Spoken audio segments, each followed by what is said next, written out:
Halo teman-teman, semoga teman-teman semua dalam keadaan sehat dan bahagia ya. Dalam video ini kita akan membahas mengenai aplikasi kekongruenan. Apakah teman-teman mengetahui apa itu modulo? Pernah mendengarnya ataupun melihatnya? Pada aplikasi kekongruenan, kita akan mempelajari penggunaan, pengertian, dan sifat-sifat kekongruenan itu sendiri. Kongruenan modulo 9 dapat digunakan untuk memeriksa kebenaran, perkalian, dan penjumlahan bilangan-bilangan bulat. Diketahui bahwa 10.000 itu dikurangi 1 sama dengan 9.999 sama dengan 9 dikali K1. Ini sama dengan artinya 10.000 itu kongruen 1 modulo 9. Berikutnya 1000 dikurangi 1 sama dengan 999 sama dengan 9 dikali K2. Ini sehingga sama dengan artinya 1000 itu kongruen 1 modulo 9. Berikutnya 100 dikurangi 1 sama dengan 99 sama dengan 9 dikali K3, sehingga sama dengan artinya 100 itu kongruen 1 modulo 9. Dan 10 dikurangi 1 sama dengan 99 sama dengan 9 dikali K4, sehingga 100 itu kongruen modulo 1 modulo 9. Nah, ini pun berlaku kepada seterusnya gitu. Selanjutnya yang ingin kita lakukan adalah menunjukkan bahwasanya setiap bilangan bulat itu kongruen modulo 9 dengan jumlah angka-angkanya. Misalkan kita punya contoh, yaitu sebuah bilangan bulat, katakan 8234. Lalu apa yang bisa kita lakukan dengan bilangan 8234 ini?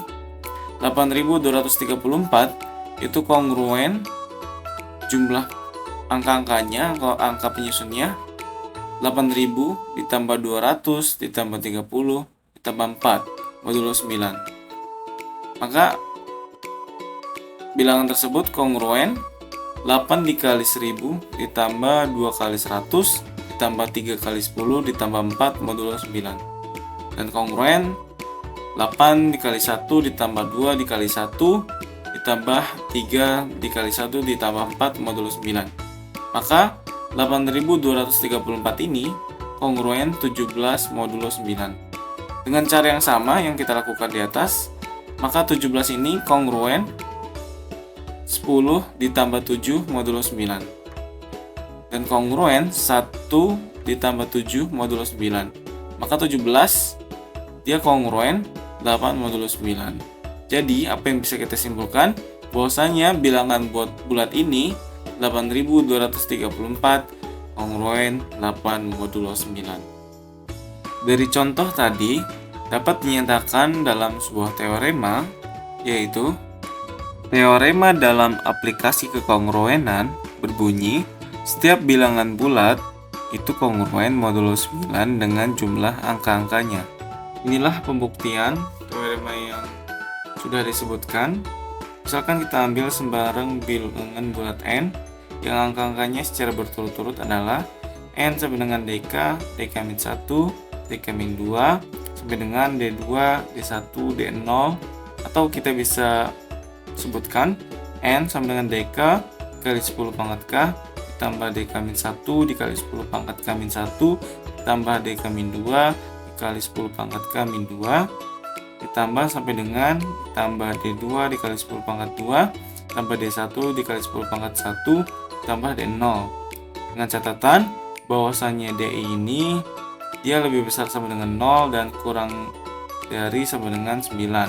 Untuk i sama dengan 0, 1, 2 sampai dengan k, dan dk ini tidak boleh sama dengan 0. Maka menurut teorema 10 pangkat n ekuivalen 1 modulo 9, kongruen 1 modulo 9 untuk n sama dengan 0, 1, 2, 3 sampai dengan, sehingga kita dapat peroleh samaan berikut ini.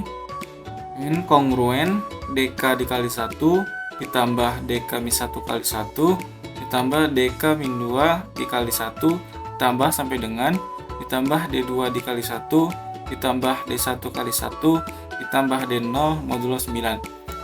Selanjutnya N kongruen DK ditambah DK-1 ditambah DK-2 ditambah sampai dengan ditambah D2 ditambah D1 ditambah D0 modulo 9. Jadi yang dapat kita simpulkan bahwasanya bilangan bulat N itu kongruen modulo 9 dengan jumlah angka-angkanya. Sekarang kita perhatikan, misalkan A ditambah B kongruen C, maka A ditambah B kongruen C modulo 9. Jika A kongruen M modulo 9, B kongruen N modulo 9, dan C kongruen P modulo 9, maka dari A ditambah B kongruen C modulo 9 dapat disimpulkan bahwa M plus N kongruen P modulo 9. Prinsip tersebut dapat digunakan untuk memeriksa kebenaran perkalian dan penjumlahan bilangan-bilangan bulat. Sebelum melangkah lebih jauh, di sini saya ingin menjelaskan apa itu notasi kongruen. Jadi dalam aplikasi kongruenan, notasi kongruen adalah dua bilangan bulat memiliki sisa yang sama ketika dibagi dengan bilangan bulat positif tertentu. Selanjutnya kita akan membahas suatu soal kontekstual, di mana soalnya adalah sebuah perusahaan mengelola pendapatan dan pengeluaran. Mereka ingin mengecek apakah pengeluaran yang mereka keluarkan setiap bulannya kongruen dengan tahun lalu. Karena mereka menginginkan setiap tahunnya pengeluaran yang dikeluarkan kongruen agar tetap terjaga kestabilan keuangan perusahaan. Andi dan Budi merupakan dua pegawai di salah satu kantor. Mereka bertengkar terkait hari membandingkan kerja yang mereka lakukan. Jam kerja mereka dihitung per 3 bulan. Jika Andi menghitung hari kerjanya, tahun 2024 jumlahnya ada 118, ditambah 121, ditambah 119, sedangkan Budi menghitung hari kerjanya tahun 2024 adalah 304 hari. Apakah jam kerja Andi memiliki sisa yang sama atau kongruen dengan jam kerja Budi? Selanjutnya adalah pembahasan soal kontekstual yang sudah diberikan. Yang pertama, kita akan membagi beberapa bagian untuk menyelesaikan masalah tersebut. Yang pertama, mengidentifikasi masalah.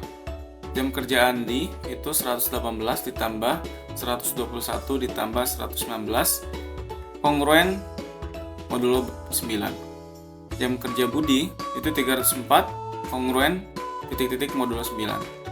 Yang kedua, kita akan merencanakan penyelesaiannya.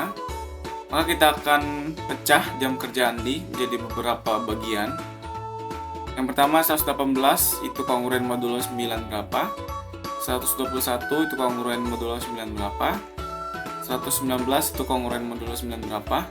Dan 304 itu kongruen modulo 9 berapa? Selanjutnya adalah penyelesaian masalahnya. Untuk jam kerja Andi itu 118 dan jumlah angka-angka penyusunnya adalah kongruen 1 ditambah 1 ditambah 8 modulo 9. Maka kongruen 10 modulo 9. Sesuai teorema 10 pangkat N kongruen 1 modulo 9, maka ini adalah kongruen 1 modulo 9. Selanjutnya 121 kongruen angka penyusunnya adalah jumlah angka-angkanya 1 ditambah 2 ditambah 1 modulo 9. Maka 121 kongruen 4 modulo 9. Selanjutnya adalah 119 kongruen jumlah angka-angkanya atau angka penyusunnya adalah 1 ditambah 1 ditambah 9 modulo 9. 119 kongruen 11 modulo 9 dengan cara yang sama. 11 modulo 9 kongruen 1 ditambah 1 modulo 9. Maka 119 kongruen 2 modulo 9. Untuk selanjutnya adalah jam kerja Budi. Jam kerja Budi adalah 304 hari, maka 304 itu kongruen jumlah angka-angkanya atau angka penyusunnya adalah 3 ditambah 0 ditambah 4 modulo 9.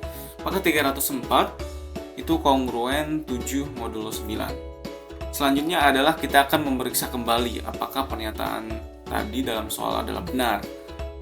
Jadi untuk jam kerja Andi 118 ditambah 121 ditambah 119 itu kongruen angka penyusunnya yang sudah kita dapatkan adalah 1 ditambah 4 ditambah 2 modulo 9. Maka untuk jam kerja Andi itu kongruen 7 modulo 9. Sedangkan untuk jam kerja Budi yang sudah kita dapatkan adalah 304 itu kongruen angka penyusunnya 3 ditambah 0 tambah 4 modulo 9, maka 304 itu kongruen 7 modulo 9. Maka kesimpulan yang kita dapatkan adalah dari kekongruenan yang sudah kita kerjakan, yang sudah kita dapatkan, berarti jam kerja Andi itu kongruen dengan jam kerja Budi, atau 118 ditambah 121 ditambah 119 itu kongruen 304. Maka pernyataan ini terbukti benar. Silakan teman-teman, agar lebih memahami materi, silakan kerjakan soal berikut. Terima kasih yang sudah menonton video ini. Semoga materi yang disampaikan dapat dipahami. Sampai bertemu kembali.